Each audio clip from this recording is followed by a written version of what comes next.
Hi there. Before we start this interview with Marco Vigato, let me show you all the publications that are talking about the latest discoveries, underground discoveries at MITLA, Oaxaca in Mexico. You will be surprised. Today we have this exclusive interview with Marco Vigato. He's gonna explain us all the latest research and the newest information, the latest with non-invasive methods to check all these unknown remains from a megalithic culture. Check it out next. Hello, everybody. Welcome back to my channel. My name is Giacomo Renato Longero. I am a Peruvian American living in California. I'm an author, an independent author. Today, we have a special guest. His name is Marco Vigato. He's an Italian independent author and researcher as well, but he lives in Mexico and he's doing a fascinating job and research in Mexico. And today we have a special a program for you because he's gonna tell us about his latest research and his latest projects that have to do with the underworld and also with megalithic sites, unique research. And this is the time that we're gonna have good information, exclusive information for you all. Marco, welcome back to the channel. I'm glad to see you again. Well, thank you very much, Giacomo. It's a pleasure to be here with you and with your audience. Hey, I initially followed your research through ARX Project, ARX Project. Can you tell us a little bit about that, please? Well, we are a private, non-profit research organization. The ARX Project stands for Association for Archaeological Research and Exploration. So we work in partnership with various government academic institutions in Mexico, particularly the National Institute of History and Anthropology, the National Autonomous University of Mexico, and a range of different projects. So over the past years, we've been involved in various research conservation projects in different parts of Mexico.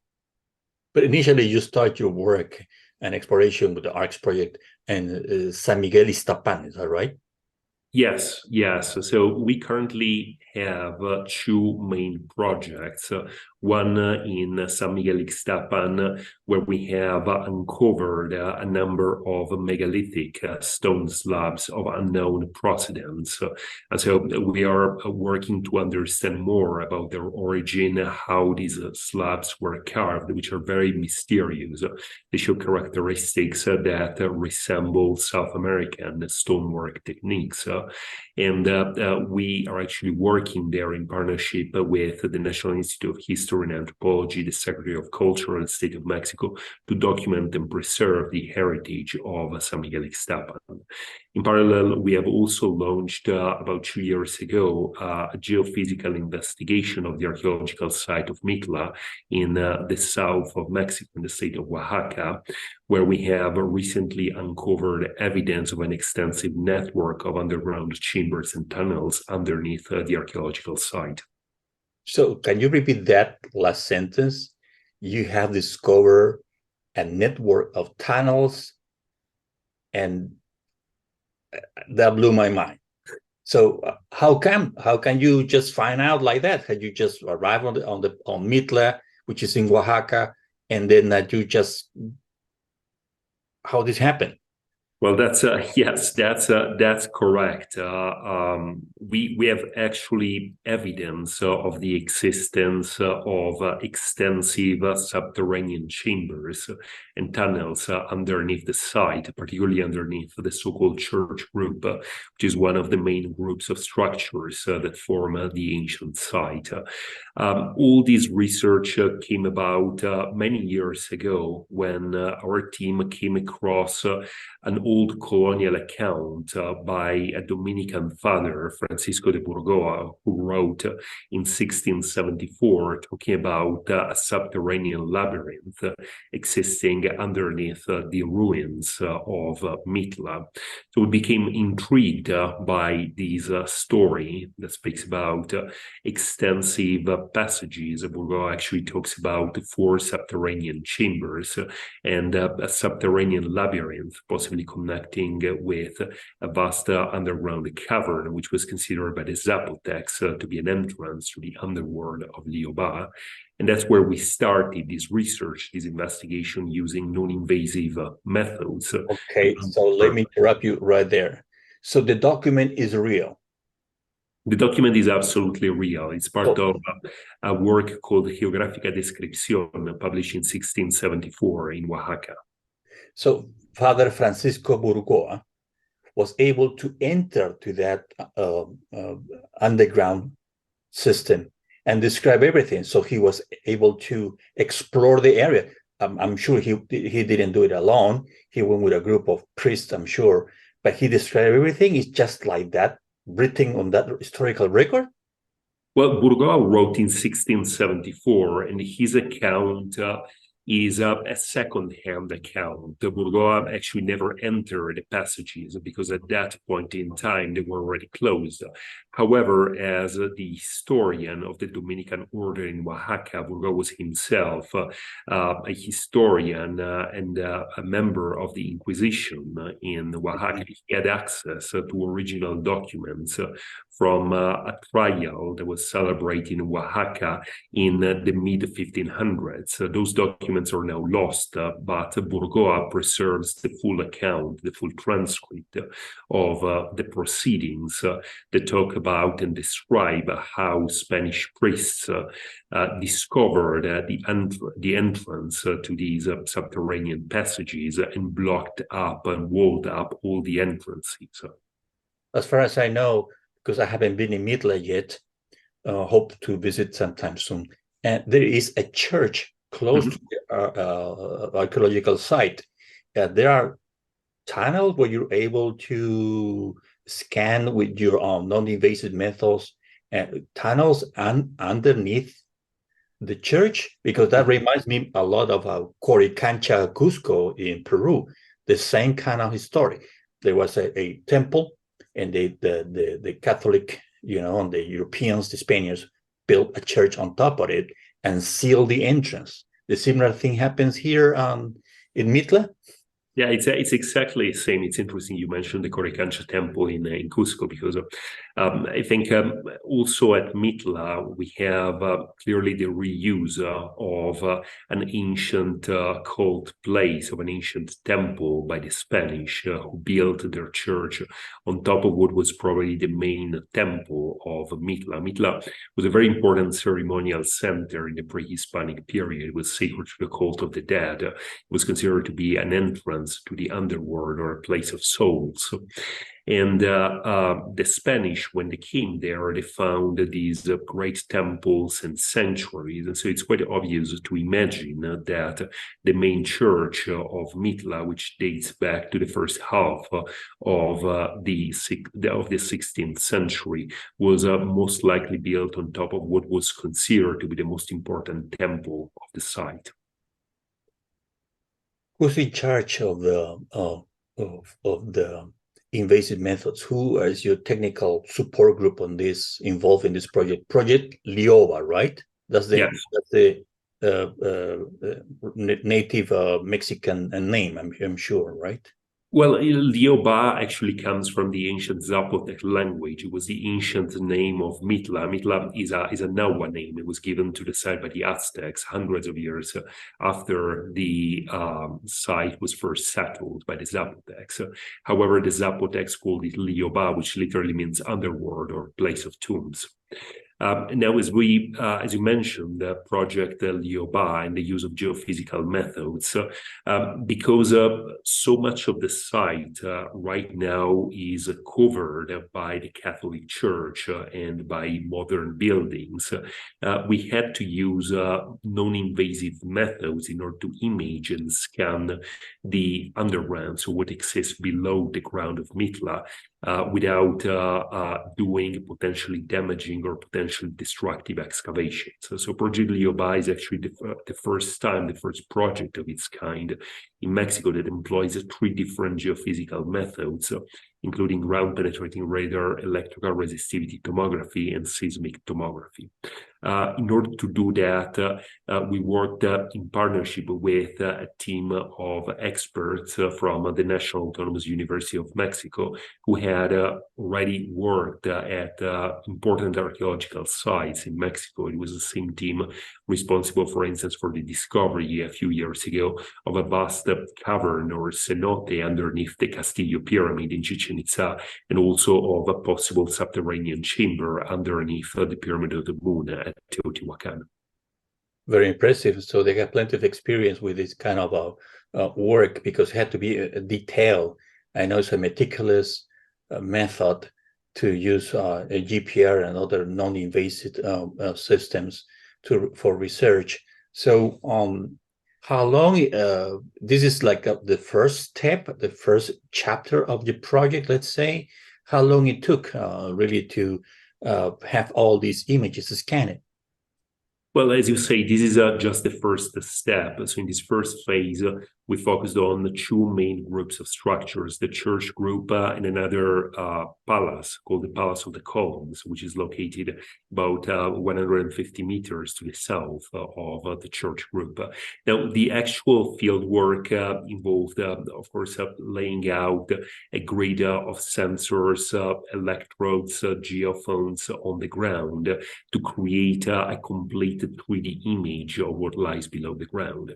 The project itself generated a huge amount of data. We're talking in the order of hundreds of gigabytes or terabytes of data. And so it then took several months to process all this data and create a complete 3D model, which is what we are now able to share with the public, showing for the first time a very detailed image of the subterranean chambers and tunnels that exist underneath the church and have been revealed by these geophysical methods. So do you mean that if I become a member of Project LYOBAA, I can have access to this information online on the website of the Project LYOBAA? That's what you mean too? Well, the information is public. We actually ran a crowdfunding campaign during the first phase of Project LYOBAA, just to ensure that all the information generated is made public and shared with everyone interested. So all the information is publicly and freely available on our website. We're also now in the process of raising funds for the second phase of Project LYOBAA, and we hope that similar to the first phase, we will be able to raise enough money to conduct the second phase of exploration in September, which will cover some of the additional groups of structures, and also to ensure that all the results from this research can be made available to the public. So guys, what we're going to do is under the section of information of this video, I'm going to leave the link for the donations for Project LYOBAA, because in other words, you just confirm what Father Burgoa wrote in 1674. So it is 100% real. It's not just a myth or an idea. It's something which is there waiting to be discovered, Marco. It is absolutely real. In fact, what the geophysical survey shows is an arrangement of chambers and passages that is almost identical to the description provided by Father Burgoa when he speaks about a set of 4 interconnected chambers communicated with a great underground cavern, which was considered, as I said, by the ancient Zapotecs to be an entrance to the underworld. So the research confirms the legend, it confirms the traditions of the existence of an entrance to the underworld underneath the Church of Mitla. And in the second phase, we plan on extending the research perimeter to cover more of the ancient structure at the site. There is actually evidence that these subterranean tunnels extend far beyond the church group under other parts of the site. And this is what we want to reveal with this second phase of the project. Now, all of these involves only the use of non-invasive geophysical methods. So this is all preliminary work to what is going to be a more extensive excavation, maybe with the drilling of some exploratory holes into these passages, which will happen, we hope, within the next 1 year or 2. Fantastic. Are we talking about a unknown culture? That's a really good question. So we know, of course, that all the structures that exist above ground at Mitla, they were built by the Zapotecs between the 9th and the 12th century CE. However, we do not know for sure who built those subterranean chambers. There is evidence that they may be older, in fact, perhaps significantly older than the structures above the ground. The style of construction, which employs large megalithic stones, is quite unique and quite different from what we find in the structures above ground. The orientation of the chambers is different. So it's very likely that this could be quite older than the Zapotec period. So you just said the word megalithic. That's a big difference because megalithic is more like, sounds to me like Egypt, sounds to me like Cusco, Tiahuanaco, Pumapunku, that kind of architecture that really goes to several tons or hundreds of kilograms on weight. So how come you can tell these are potentially megalithic structures? Is shown on the readings of the GPR and other methods? Well, there are some hints. I would say, on the one hand, we know of a few subterranean chambers at Mitla that were explored during the 1800s and early 1900s. So these chambers are presently accessible. And what you can see in those chambers is a very different type of architecture from the structures above ground. They employ huge megalithic stone blocks that reach in some cases up to 25 or 30 tons in weight. Form the walls, the lintels, the ceilings of these chambers are also monolithic columns within those subterranean chambers. So this provides us with an idea of what these newly discovered chambers could look like. There are also some hints from the geophysical survey itself, where it shows some areas of higher resistivity, which means it's harder ground. It's actually harder than the natural bedrock. Typically, in those diagrams, you will see that the natural bedrock shows up in a green or yellow color, whereas these high resistivity anomalies, they show up in a red or dark red color. That suggests a different type of stone, probably a harder type of stone that was used for the ceilings and the walls of these subterranean chambers. In other words, you mean that there was a quarry somewhere else in the area, and they were transported, those huge megalithic stones, and how deep is that from the archaeological site on the surface? How deep is those? It's very deep. It's very deep. Actually, what the survey shows is that some of these chambers are located around like 6 or 9 meters below ground, but there are more spaces, more underground chambers that seem to extend down to a depth of 15 or 18 meters. So now, when we look also at the size of these chambers, this is actually quite mysterious. There is no way that these chambers could have been simply dug in the natural bedrock. The natural bedrock is just not strong enough to support a chamber 10, 15 meters wide, as some of the chambers we have identified. So this is pretty strong evidence that these chambers have been artificially built, and they were almost certainly reinforced with huge megalithic stone blocks, perhaps monolithic columns or pillars. Gosh, really got me on this information, Marco, because this is something that even the Mexicans are discovering right now. Are there any other preview discovery similar to this one right now? I wonder, or this is just something new and unique according to the archaeological background in Mexico. I think it's entirely unique. And by the way, people have been searching for the entrance to this underground labyrinth in Mitla for probably over 200 years. So there are reports of excavations were conducted to verify Burgo's account already in the early 1800s. However, all these attempts were unsuccessful because they were searching the wrong places. Clearly, they could not excavate underneath the church. And so the church group remained a sort of blank spot on the archaeological map of MITLA. So it's the first time with these geophysical methods that we can see what lies beneath the church and confirm the existence of these chambers. And to your question, I think this is something entirely unique in Mesoamerica. To my knowledge, there is nothing similar in terms of size, in terms of the extent of these chambers and underground passages to what we're uncovering now at MITLA. There are, of course, examples like at Teotihuacan, for instance, where tunnels, where chambers have been discovered underneath the pyramids, but these are fairly limited in size. Whereas here we're really talking about a very extensive system of chambers and passages, something more like a subterranean city than just a few tombs or a few subterranean chambers. You're talking a complete archaeological complex. Mm-hmm. Correct. Actually, probably the closest analogy that comes to mind here will be with the subterranean cities of Turkey or Cappadocia, for instance, much more than with any other Mesoamerican site.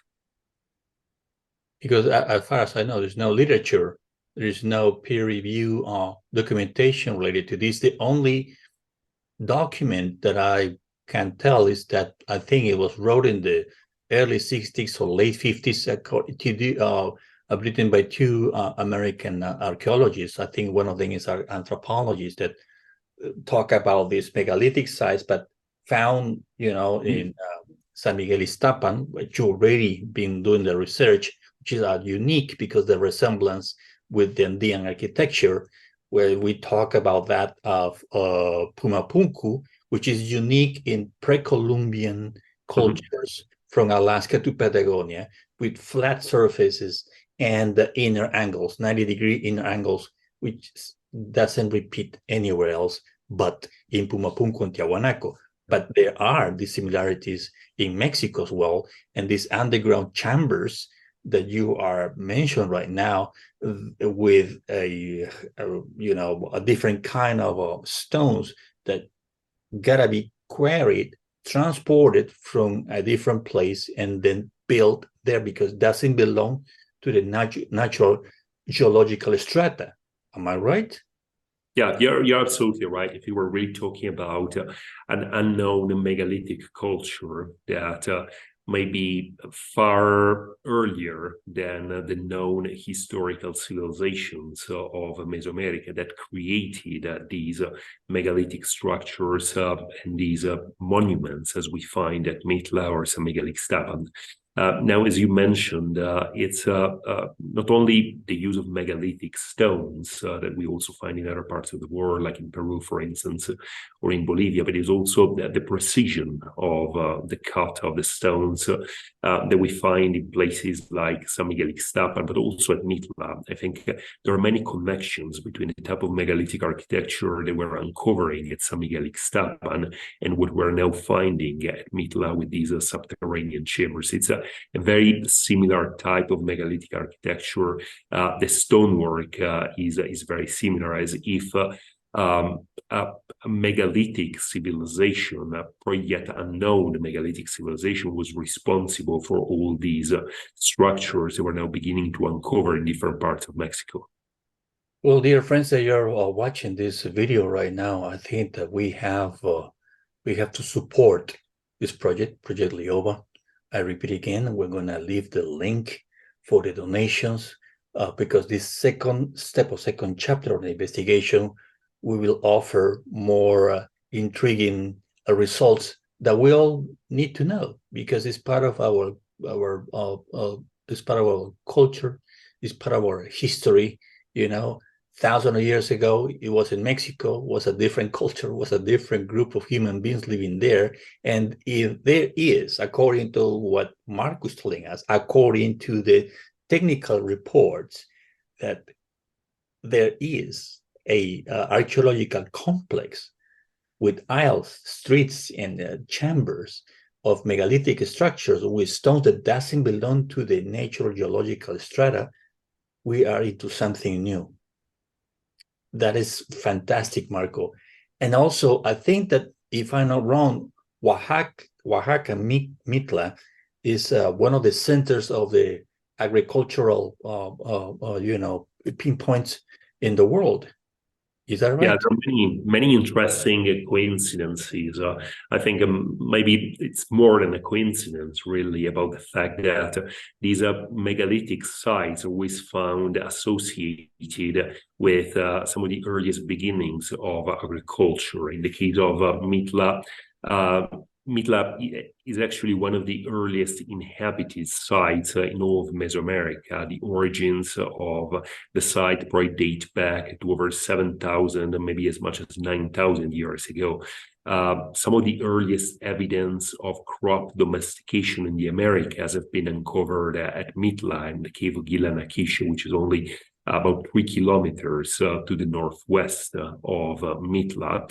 So many of our modern foodstuffs and crops, including corn, beans, gourds, squash, they actually originate in a very specific area of Mesoamerica, which includes the archaeological site of MITLA. It's very curious that we find these evidence for an early development of agriculture.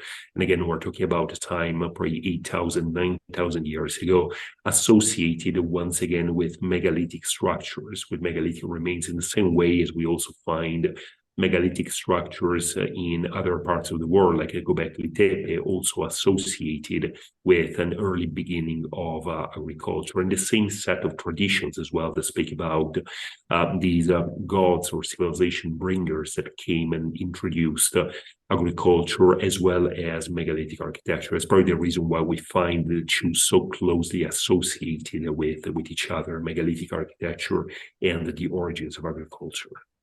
A weird coincidence, to say just a few words, huh? It's unbelievable. Do you have any readings of those scans and GPRs with you, please, to show to the... Absolutely.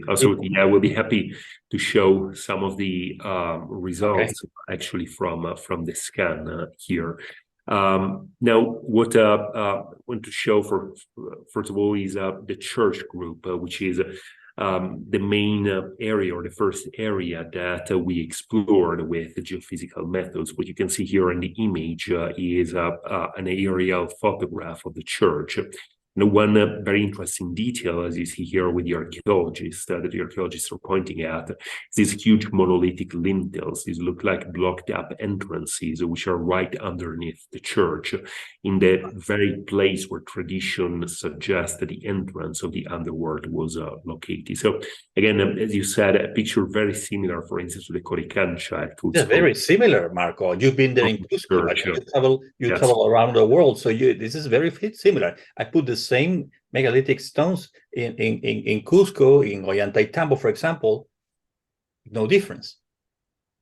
These are huge monolithic blocks. These are by no means the largest at MITLA, but these probably weigh in the range of 7 to 8 tons. There are some lintels, however, that weighed in excess of 25, 30 tons, with some reaching 50 tons in weight. So talking about the truly enormous megalithic stones.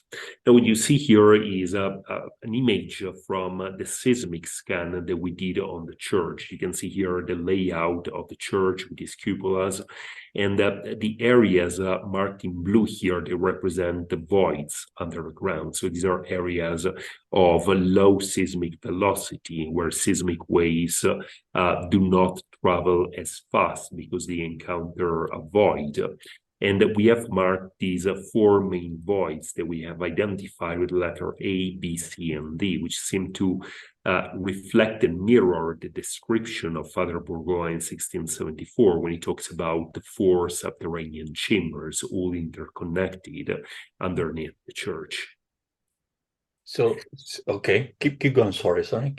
Just a few more images here. What you see here is an image taken at a frequency of 4.76 hertz, whereas this other image is taken at a different frequency of 11.76, where what you see here and the difference between the two images is that at this frequency, what here shows as potentially like 2 cavities doesn't look like a single cavity. So some of these subterranean spaces, they actually blend together. Reason could be the fact that there may be some partition walls between these chambers that were constructed with stone, maybe a connection between the two. Of course, like until we do some excavations or some drilling into this chamber, it's very hard to tell, but I think this suggests a very large chamber, a very large space. It could be potentially partitioned in two directly underneath the main altar of the church. Directly underneath the main altar. Yes, yes, and this is also what you see. I think it is very clear here with these 3D scans. The A1, right? A1 entrance under the main altar. Yes. A1 section. Okay. This is actually, imagine doing a cut of what lies underneath the church, as if you were just looking down from the church. What you can see here is not just one cavity, but two cavities that look like they are placed one on top of the other. So what you saw in the previous image just looked like one big chamber. Is in fact two chambers are located on different levels. The largest one is at least 15 meters wide, and it seems to have a direct communication here with the surface, pretty much in the same location where the main altar of the Catholic Church would be located. And then what you can see here is another shaft, probably a vertical shaft that leads down to another chamber here that we're calling A2. It is located at a greater depth. To give you a sense of the depth of this chamber, chamber A1 is located between 3 and 6 meters below ground, whereas chamber A2 is located between 12 meters and 18 meters below ground. So we're talking about some really, really deep chambers. Into feet, it would be like 50. I just check a little bit. It's 59 feet. Yes. 59 feet in depth. Unbelievable. We're talking about like a 5 to 6 stories building. 5 to 6 story building high. That's super deep. That's super deep, man. That is going down like 6 levels of a parking lot, subterranean parking lot. Definitely. That's super deep. And it definitely goes down even more beyond the survey. This is what you can see here in these other 3D images. Here it's even clearer, the shape of chamber A1 and how it connects to this chamber called A2. You can tell here that this chamber A2 is actually sloping downwards. So it's quite possible that it extends to a much greater depth than just 18 meters. It clearly continues here in a westerly direction. This is why I said that we need to conduct more scans, and this is going to be one of the objectives of the second phase of the project, to extend the perimeter so that we can have a better image of how far these passages, the subterranean chambers, extend underneath the archaeological site. What you see is just a very partial view of only what lies underneath the church. That's just the church. Actually, as you can see, there are more chambers, passages here. This is another very interesting image. This is taken from the north, looking south. And here we have marked what looks like a horizontal corridor, which is quite superficial. I mean, sorry, I'm so. I mean, this really is my passion. I'm sure yours too. But that's a very straight forward horizontal corridor there. That's man-made. It's certainly man-made. There is no doubt about that. It's quite superficial as well. So if now thinking about potential future stages of research, it should be pretty relatively easy to drill a hole into the ceiling of this corridor, because here we're talking about a feature that is located around 1.5 or 1.8 meters below ground. So it's quite superficial. There may be a relatively easy access into this horizontal corridor. What you can see here is that it then connects to a chamber which is also quite superficial and located almost directly underneath the church, which we're calling B1.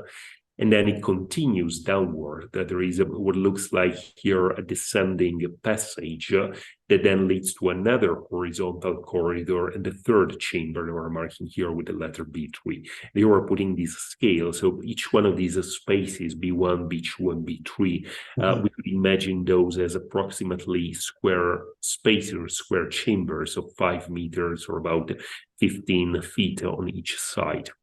Amazing.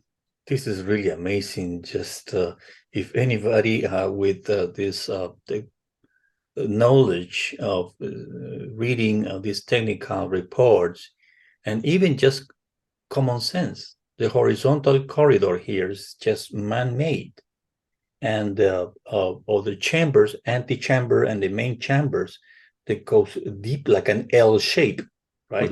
Something like an L shape. Right. And between B2 and B3, you have another corridor there. So someone was diligently, I think a group of people that, a group of architects really, they knew how to do this, were capable to, I don't know what kind of tools do that. Because it's known with copper and bronze chisels, you cannot do that. And you asked before, how do we know that this is artificial? Well, there are two reasons why we believe this is artificial. Number one is the orientation of these passages. As you can see here, these are oriented east-west. Now, the slope of the ground at MITLA goes from north to south. So if this were a natural cavern, it would be oriented north-south in the direction of the flow of the water. Whereas all these chambers and passages, these are oriented east-west. So this is a pretty strong hint that these were dug and excavated artificially. The second element is the presence of these high resistivity or high velocity, in this case, anomalies you see here in yellow and red.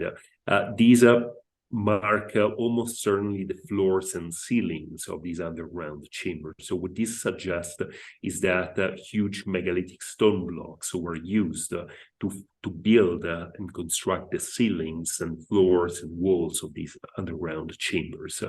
And you can tell that against the color of the natural bedrock. The natural bedrock is a quite porous rock of volcanic origin that looks like green in those images. So anything you see here as yellow or red, particularly these represent higher density intrusions. They're most likely artificial. So here we are talking about stone that is not originally from this place, but was brought there to build these chambers under the ground. Impressive. Really impressive. In this second chapter of the research, LYOBAA research, are you going to drill that area of the horizontal corridor and bring perhaps a retractile camera in order to you understand me some ways? I don't have that technical jargon with me. Yes, well, not yet. So the authorization that we got from the National Institute of History and Anthropology is only for non-invasive methods. And so in this second phase, what we're looking at to do is to extend the perimeter research. As you can see here, there are clearly more tunnels, more passages that extend beyond the area that was surveyed in the first phase. So we're planning on extending the scanned area, extending the perimeter of the survey to some of the additional groups of structures so as to create a complete map of what lies beneath the ground and hopefully also identify some potential access points. It's very possible that particularly these horizontal corridors that we see here and the one we saw before, they may have some entrance point. So the idea is that in this second phase, we may be able to identify blocked up entrances or possible shafts that lead into these underground network of chambers and passages. In a third phase of the project, that's then when we are looking to conduct some drilling to insert a micro camera or an endoscope in some of these chambers and tunnels so that we can actually see what is inside and then potentially think about a strategy in order to gain access to these chambers once it's proven that it's actually safe and the structure itself is not going to suffer any damage from an excavation. Are we still talking underneath the church, or is it just still in the church? Yes, this is still the church. It's different parts of the church. So actually, in this image here, the church would sit pretty much along the perimeter of these red dots here. These were sensors laid all around the church. So these horizontal corridors, they will be located immediately to the east of the church. So for those of you who may have visited the archaeological site of MITLA, this corridor runs directly underneath the access ramp to the site. So this will be a possible location for conducting a test excavation or inserting a camera, because there are no structures above that. It's only the ground or the rock. So there's no touch any colonial, right? Any colonial site. So right. the horizontal corridor D2C or C to D is south north. Yes, so as you can see here, the direction, this first corridor, horizontal corridor to D, this goes east to west, whereas the other corridor, the one that goes from D to C, this goes north-south. And what this suggests is, first of all, a possible connection with the central void. This is something you can appreciate from some of these other 3D images here, where you see that, in fact, these corridors or chambers appear to be all connected somehow under the ground.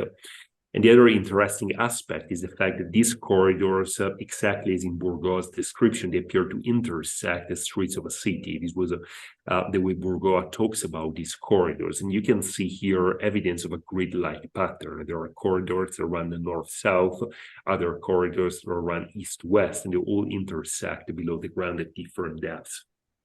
It's a system of tunnels. It is certainly a system of tunnels, yes. Gosh, I mean, this is really, seeing is believing, right? Seeing is believing. We just talking about underneath the church, but in this second chapter of the research, you're talking about areas around the church. There may be another shaft or entrance that are sealed, that these methods, non-intrusive methods, can really detect. Right, but yes. but that is also downtown MITLA. Yes, of course. Like we have to be careful about not damaging, not affecting not only the historical structure, but of course also the modern structures, the modern like houses. So all the research will still be focused within the perimeter of the archaeological site, which is under the protection of the National Institute of History and Anthropology, where there are no modern or historic buildings that could be damaged by these investigations. And by the way, all the methods that are going to be employed in the second phase are same as the first phase of the project. These are strictly non-invasive methods. So there is going to be no alteration of the structures. It's only going to be a superficial scan through the installation of electrodes of geophones to map what lies below the ground, but without any excavation or any potentially destructive action. Perfect. So technology helps a lot. So we're still looking at the church, because the red lines with the red dots is the perimeter of the church. You have something else to tell us, please, Marco, because this is getting more and more interesting. Please continue. This is another cut which really shows what I was mentioning before, this pattern of intersecting corridors. There seems to be here a corridor running north-south, 2 more passages here, just seeing the section of those C and D, which looks to be like widenings in a corridor, which correspond to the intersection with these other east-west running passages. As you can see here, these passages seem to go directly underneath the church. So they're coming from an east-west direction, leading directly into the church. And we cannot be sure at this point that these passages also communicate with the central void called A1. It is possible that there is a connection here, but that connection may be blocked. As you can see here, for instance, there is clearly an area here that may suggest a blockage or a cave-in of this tunnel, because it appears to be interrupted. So the same may be true with these other corridor or tunnel with the letter C. There may be a blocked passage here that would have originally led into this other cavity A1.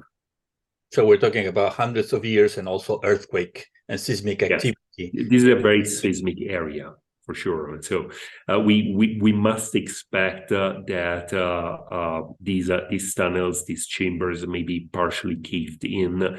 Actually, the good news is that at least this large chamber A1, as we saw before, like A2 and the whole system of passages to the north, they appear to be almost entirely clear of debris. However, there is evidence here, particularly in this area, that some cave-ins may have happened in some of the smaller tunnels and chambers.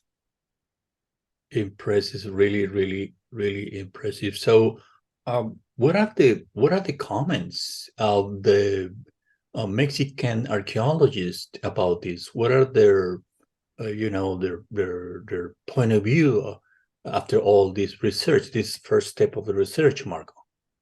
Yeah, there are two important, of course, like all that we're talking about is still very preliminary, but I think there are two important initial conclusions. The first one is that MITLA is probably a much older site than it was previously believed. We also have evidence from the columns group of the existence of a buried structure. Here I'm showing you just some images of that. We show a buried stairway underneath the palace of the columns that may hint at an earlier construction stage of these important building. You can see it here also in these 3D images. So this suggests that MITLA and the origins of MITLA as a ceremonial site may be in fact much older than previously believed. So that would be conclusion number one. And then the second conclusion has to do more with the significance of MITLA as a ceremonial site. We know that MITLA was strongly associated with the cult of the death. It was a burial place for the kings of Teotzapotlan. It was an oracle of the dead. And so now we have evidence with these underground chambers that there is in fact a connection between the structures above ground and these subterranean realm, which was believed to be an entrance into the underworld. Can you go back to show the staircases? They are horizontal, straight horizontal lines, because probably escalinates is probably staircases in a circle and a blue color to all the people who are watching the video, but you can see the horizontal lines perfectly like a staircase.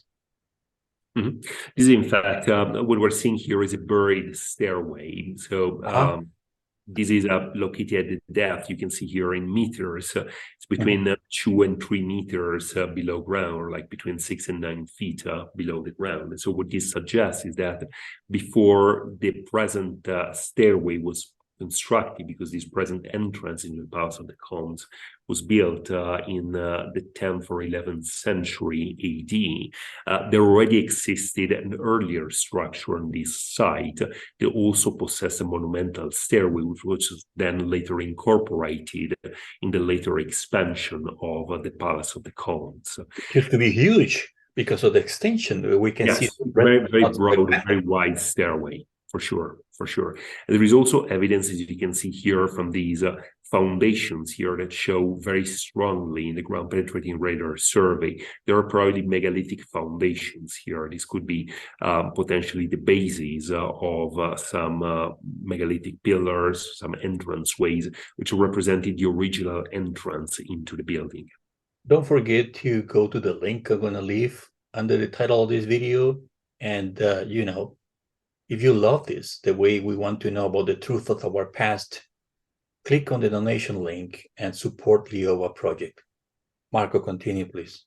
No, I think, and thank you for mentioning that, Giacomo. I think this is the only way we can ensure that these research and the results from this research can be made accessible to the public. We are committed to making all the results, all the findings from this project freely available to the public. But in order to do that, we need to be able to fund the second season of the project, because otherwise we run the risk that either the research will not continue or the research will continue in different ways, and that the results will not be made available to the public. It happens very often. No. We have to really share this as much as we can. If you like this video, share it with your friends, share it with people that will love to know about our past, will love to know what is the real research to find a real discovery here. We're not talking about hocus pocus, nothing like that. We're talking about, a truly well-done research with institutions, officially approved. And that's what it counts here. And that's the work, Marco Vigato has been doing in a low profile, but deserve our support and help. Fantastic, Marco. I'm really blown away. I mean, I'm sure I can be talking with this hours and hours and never ending, because I'm Peruvian. It's really the similarity between the Coricancha Temple and the church in downtown Mitla in Oaxaca, Mexico, is the same story.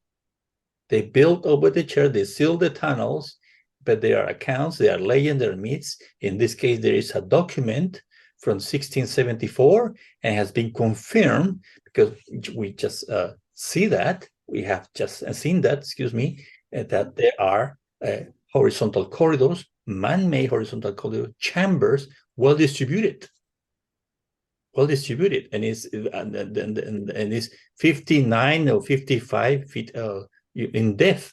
So that is something else. And then you're telling us the rocks are completely different from the original in that geological strata. That means they were transported and they have the same kind of shape that is a megalithic structure, which is something completely new in Mexico. Wow. Yes. What a job, man. I mean, I really, support your project, and really, deserves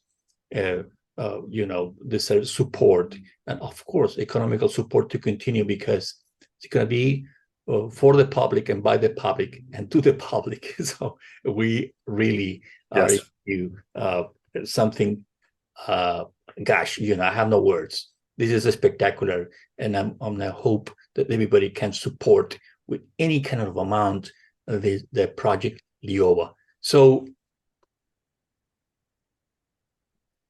if this continue, you're going to go for another areas around Mitla? There are other potential sections in that area that you're also going to research? Yes, Mitla is actually a much more extensive archaeological site than just the church group or the columns group. There are actually other groups of structures that we want to investigate in the second phase of the project, which include the Calvario group, the Arroyo group, and the South group. Some of these groups of structures are particularly interesting because they also appear to be some of the oldest at Mitla. For instance, with the Calvario group, the South group, we're talking about structure built almost 2,000 years ago. These are some of the most monumental groups of structures at Mitla. And so these may also suggest that if truly Mitla was built on top of an earlier city, on top of an earlier site that contained subterranean chambers and passages, then it's perfectly logical to believe that some of these groups, which are the oldest at Mitla, would also have been built on top of pre-existing structures. And so we want to investigate these other areas of the site to see if the tunnels, if the chambers that we have detected underneath the church group, they may extend beyond just the area of the church or the columns group, also to these other groups of structures.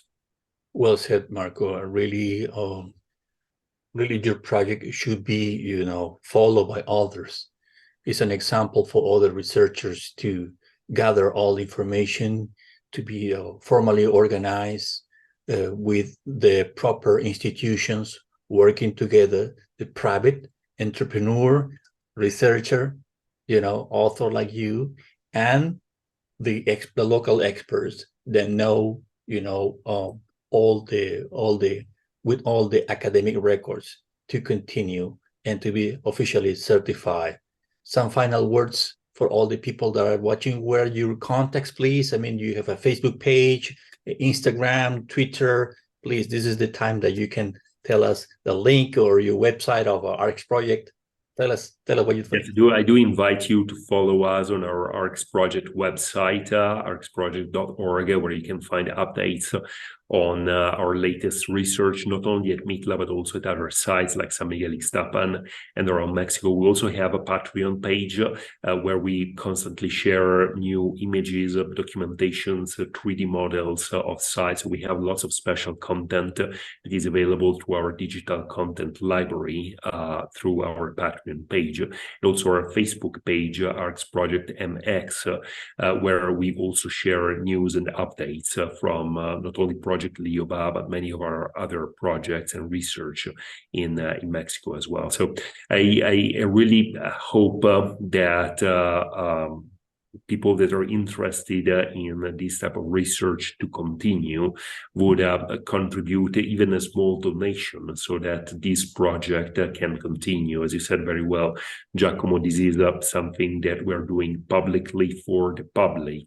So want to be fully transparent also in the way we're raising funds for this project to ensure that all the results, all the findings are made available to the public, that they are accessible to researchers, to the public in general, to anyone who may be interested in these research. And the only way we can do that is with everybody's help, with everybody's donation, no matter how small that is. And think about that as an opportunity of being a part of what could be one of the most important archaeological discoveries, perhaps in decades. And perhaps people can get in touch with you and you can guide them sometime soon. A group of people can get together and have a little special exclusive tour with you. That would be awesome as well. And that's the way to do it. That's the way to do it, to organize, to have official certification, and to use the proper methods to research and find the past to understand our present and perhaps, why not, our future. Marco, thank you so much for your time. I know you are a very, very busy person. I really appreciate your time and all the effort you and your team are putting into this. So don't forget to visit our ARX project, ARX project, LYOBAA project. All the information is going to be underneath this. And if you like this video, I hope so, subscribe and share. The more you share it, and of course, your donations will help a lot to continue with this project, which is really awesome. Thank you so much, Marco, to be once again in this video on my YouTube channel that really support your work, because it is something, an example to follow, to tell the truth. Thank you. Well, thank you so much, Giacomo. It's always a pleasure.